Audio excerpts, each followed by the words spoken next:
going on, guys? I'm here with Damian Chapa at Conroe Con, and we are going to do a little bit of what's in the bag. So right off the bat, Damian, you're known for Street Fighter, so I have a little bit of Street Fighter for you. We have some JCVD, some Street Fighter, Jean-Claude Van Damme. Can you tell me a little bit about that project and you know, what it was like working with JCVD? He seems to have kind of a bad reputation on set. What was it like for you? Well, you know, I really remember having a great time in Australia, and then also we were in Thailand filming, and it was a great time for me. I think the production was amazing, and everybody in it worked really hard. The best thing for me about Street Fighter was I got a chance to work with Kylie Minogue. Oh, yeah, yeah. And she's one of the most beautiful, not only the most beautiful women, but beautiful people I've met. And I just love her. She has a lot of charisma, and she was so kind to me because I wasn't really familiar with Australia. So she really made us feel at home. So I love doing Street Fighter. It was a great film. Excellent. And I also want to kind of remember Raul Julia. He was obviously in that film, and he's growing up, he's kind of like a staple of my childhood. If he wasn't in this, he was in Addams Family, and then also too for people that you know, didn't rent a lot of movies, he's in a lot of like art films as well. What was it like working with him? Well, I think that was actually one of the better times I had too working. When I found out Raul Julia was in it, it's the reason I did the movie. Excellent. Because he was and is still a great actor. Yeah. I know he's passed, but his movies live on. And Raul Julia was really one of the reasons I did the movie. Because in the beginning, I'd just done Blood In, Blood Out, and then right afterwards, I was looking for a more serious film. So when they offered me Street Fighter, I was very happy because, you know, it was a big production and all that, and I was a young actor, and I was quite excited about it. But I wanted to stay really on a serious track. Yeah. So I actually passed on it the first time. And then my agent called me up and says, "Do you know who's in this movie?" I said, "Yeah, Jean-Claude Van Damme." He goes, "No. Raul Julia's in this movie." I said, "I'm in, let's go." Yeah, excellent. So he was the reason I did it. You know? I think a lot of people too, you know, obviously being an actor, you want to kind of be an action figure, or you want to be in a video game, and you have a credit for the video game. Well, the movie that is a video game that's a game. Like, so what was that like? Is that cool? Like, well, I mean, you know, when it happened, it all came to me as I wasn't very knowledgeable about the whole game, and then when I did the movie, my children later on were very happy about it because they grew up in an era where Street Fighter became really big, and the game, and they're like, "Oh, my dad played Ken." Yeah. So for me, that was a great thing, you know, to have a movie, because most of my movies, it's very difficult to show younger children, especially like films like Blood In, Blood Out, Money Talks, and all. Yeah. But Latin Hitman, one of the recent films I've done, Under Siege. Mexican Gangster. Under Siege is different. You can show that to pretty much younger people. Gotcha. For the most part. But Street Fighter is a film I could show my kids when they were young. So I really loved it. It was light, comical, and I think all around it was a very good feeling movie. Yeah. You know, when you watch Street Fighter, you can't feel anything but good vibes. Yes. So I think De Souza did a good job at making a film that everybody could see, you know? Yeah, I agree. I grew up watching that, Mario Brothers, obviously Mortal Kombat. Also, too, you mentioned Money Talks. I probably watched that way too young as well. But how did you get involved with that project? Because it just seemed like you had like 3 pretty big grossing films back to back to back. So was it just kind of like they pitched them all to you at once, or were you just? No, actually, I probably would not have got the film Money Talks if it wasn't for Chris Tucker. Chris Tucker was a fan of Blood In, Blood Out. Oh. And so the producers were trying to look another way, as I heard. And so Chris Tucker said, "No, man, I want Miklo, man." So I come into the reading, I'm like, "Man, this is one of my favorite actors, Chris Tucker." Yeah. He's like, "No, man, you're Miklo." And I was like, he was making all these jokes about Blood In, Blood Out, this and that. And so he was really a big reason of why I got Money Talks, is because Chris Tucker liked Blood In, Blood Out. Excellent. And he really pushed it. And you know, when I came into the reading, they said, can you act like a real Italian gangster from New York? I said, it's pretty easy. My teens and 20s, I grew up in New York, and I was around a lot of Italian Americans. And we even found out, even though we're Mexican American, that we have Italian blood. So it was very easy for me to fit in the role, you know. And of course, the whole New York thing was easy for me. And so they had me do a scene with Chris, and they said, I really want you to be mean to him. And I think that was a mistake because I really was mean. And he was like moving back in the chair like this, you know. Yeah. I did the role. And we had a lot of fun, but I think Chris Tucker's the reason why I got the part. Excellent. Yeah, you know, I hear that Scorsese is a big influence of yours. Scorsese, of course. I mean, Scorsese to me, like, you know, you have a lot of these other filmmakers that came after Martin Scorsese. You know, I don't need to mention any names. There's plenty of new styled filmmakers that came along and made some interesting films. But for me, he's a kind of guy that grew up like I did around the real thing. Yeah. And was able to express all these different characters in a real way, not a stylized way. I mean, when you watch Martin Scorsese, he was also influenced, like I was also, from Federico Fellini. So I'm also a filmmaker, and people say, where did you go to school? I never went to school. I just watched Federico Fellini films over and over and over for 10 years. And then, of course, Scorsese was influenced by Fellini also. Yes. He also loves Fellini. And what I love about both those filmmakers, I mean, Scorsese's an American filmmaker. And it's crazy. But there's something dreamlike about the way he makes films, but yet he uses these real characters. Yeah. And I just love the way Scorsese works, and his influence with Federico Fellini also. Of course. And just to kind of touch on what you were saying about, you know, you being a filmmaker, we're going to go back to the bag, and I have another thing here for you. We're going to talk a little bit about Up in Smoke. So do you have any idea why I brought Up in Smoke? I'm not sure, but I'm sure you're going to tell me. I will.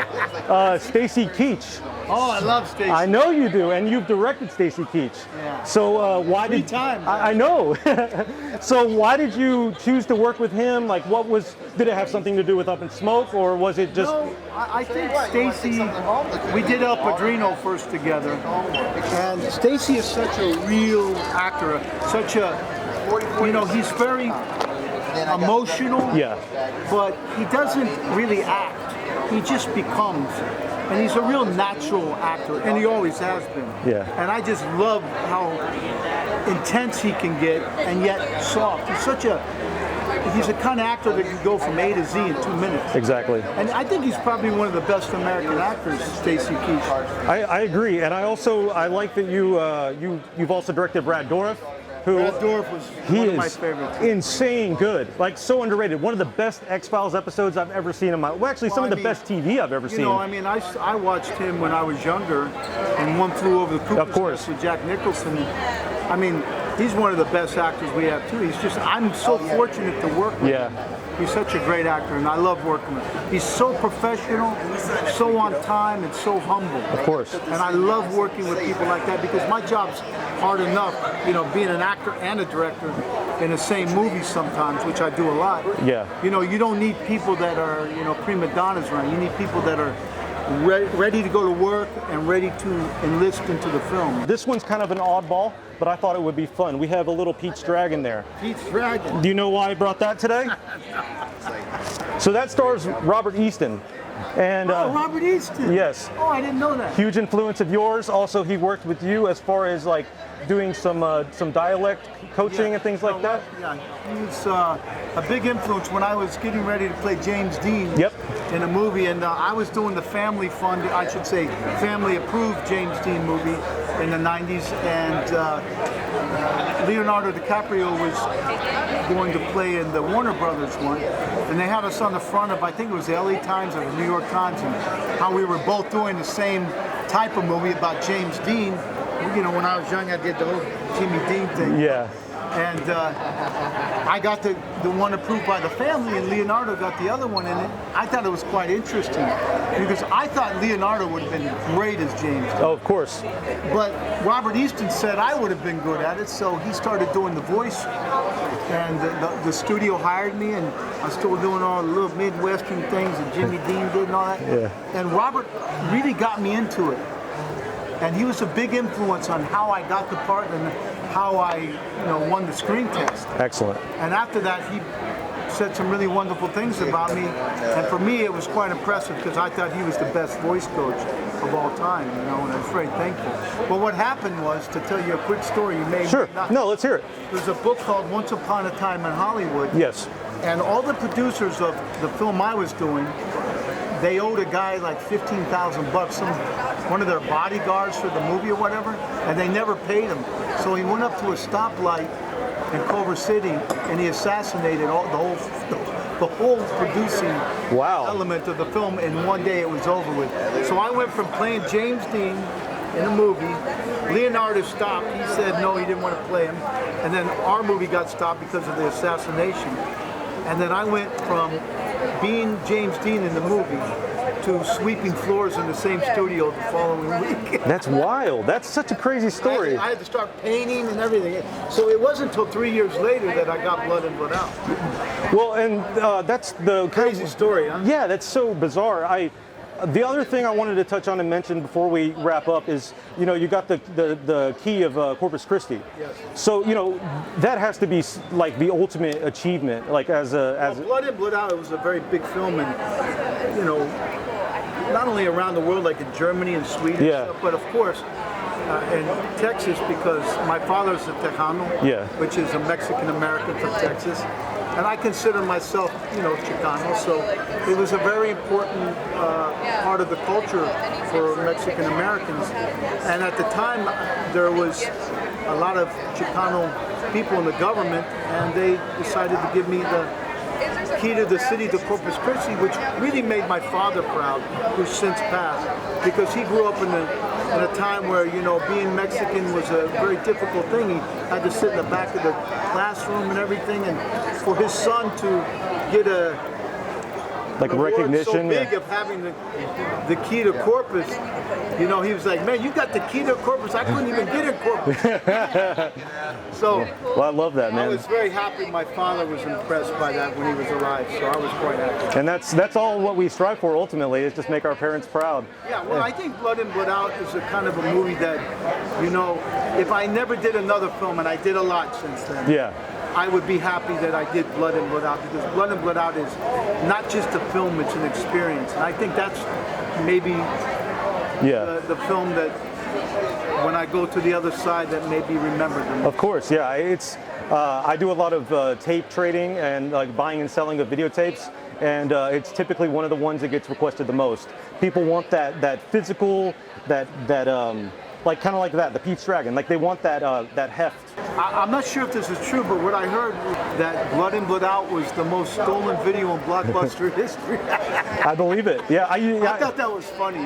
I worked at a video store in Conroe actually, and it was either Blood In, Blood Out, Tales from the Hood, or The Program. Those seem to always disappear, so we'd always have to order them. But it is what it is. I'll tell you another movie that's doing really good on in a company called Big Time Media, which has really pushed a lot of my films lately. Yeah. They released a movie I directed called Mexican Gangster. Yeah.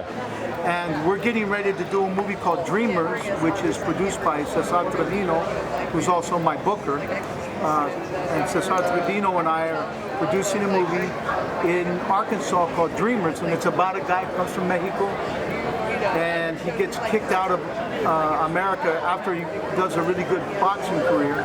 Awesome. He makes a good boxing career, but he gets kicked out because he's illegal.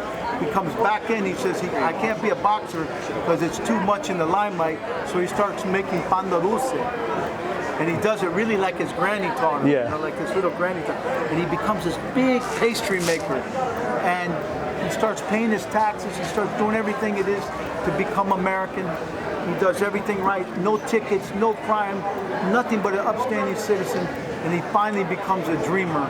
and gets DACA status. And that's my next movie called Dreamer. Excellent. That I'm directing and also going to be in. So yeah, I noticed you have a lot of productions like either just recently finished or you have a lot coming up.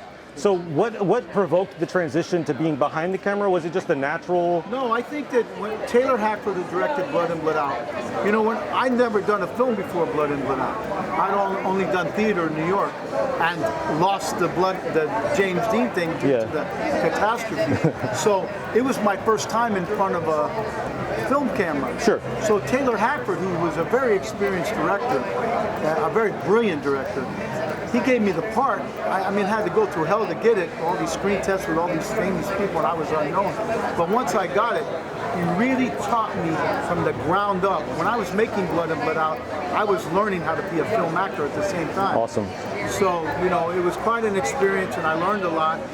So not only as an actor, but you know, as a filmmaker, I watched how they make the film. Gabriel Bierstein, who was the DP from Mexico, he still is to me the best DP I've ever seen. And I've done so many movies with the so-called best. And he DP'd Blood In, Blood Out. And I watched him and I saw how he made the films along with Taylor Hackford, the director. It was the best schooling I could ever get. Yeah.